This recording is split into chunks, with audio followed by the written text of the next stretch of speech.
Okay, I'm here with Daniel. Just gonna go over this Autumn Leaves thing. We're playing in the key of G major. First chord's A minor 7. Next chord is D7.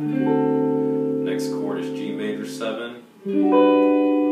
Next chord is C major 7.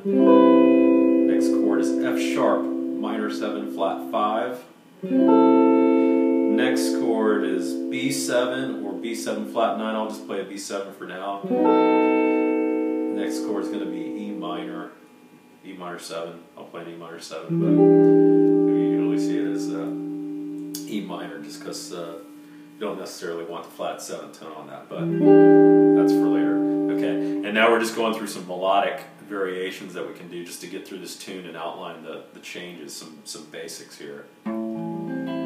So on this chord, we're going to start kind of in the lower register here, and our strategy is play a note of the scale, so the G major scale, and then the next note of the scale, the next note of the scale, then we skip a note of the scale. So normally we'd go here, we're going to go here. And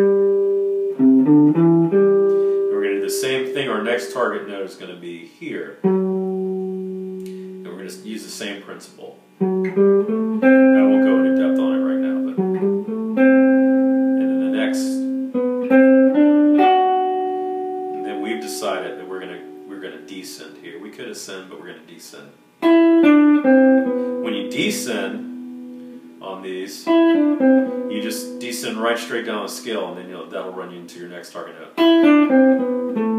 We're gonna go up.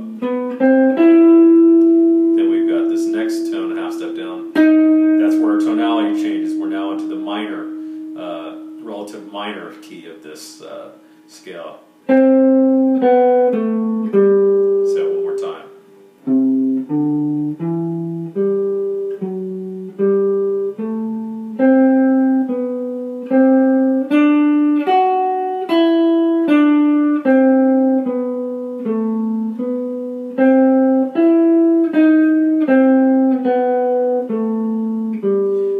These chords.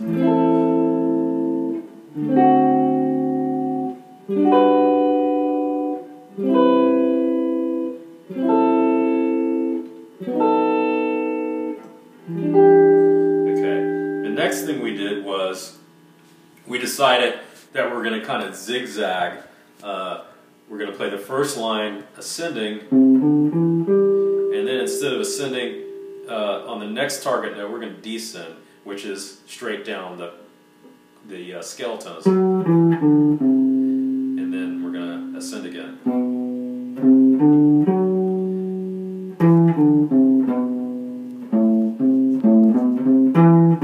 Sorry.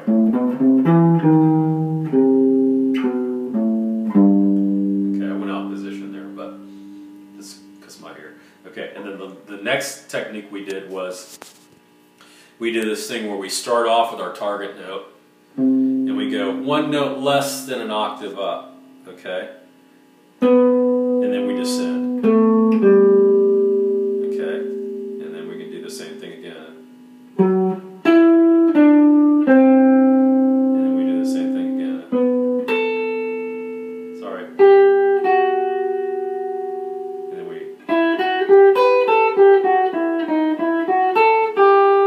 kind of doing this in one area of the neck. We're just kind of trying to learn one area really well. So you'll see me, I'm trying to stay in an area so I'm not going back and forth. So I couldn't get to that next octave on that note without going out of position. You're not going to always play like that, but this is an exercise to learn a position. And the last thing we did was arpeggios on it, which is play a note of the arpeggio starting on the third tone of whatever chord we're on. So if A minor 7, you're starting here. Play the next arpeggio tone, the next arpeggio tone. I'm sorry, we skip an arpeggio tone. So play arpeggio tone starting from the third, play the next arpeggio tone, skip the next arpeggio tone, and then come back to the note we skipped. And again. And then.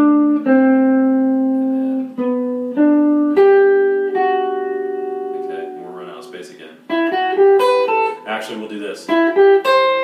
That works actually. That's third, next arpeggio tone, the next arpeggio arpeggio tones here. We're going to skip that and go here, and then come back. And then we're going to do, now we're going to descend some arpeggio tones on that. And then we're going to do this little run where we do up a minor third. We're going to slide up one position, so we're going to go to the 5th fret now. And then we're going to resolve half step down.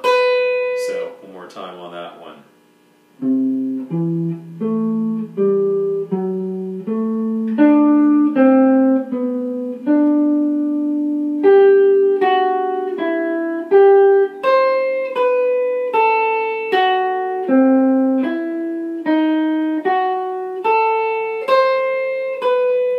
So those are kind of all the variations we went over today.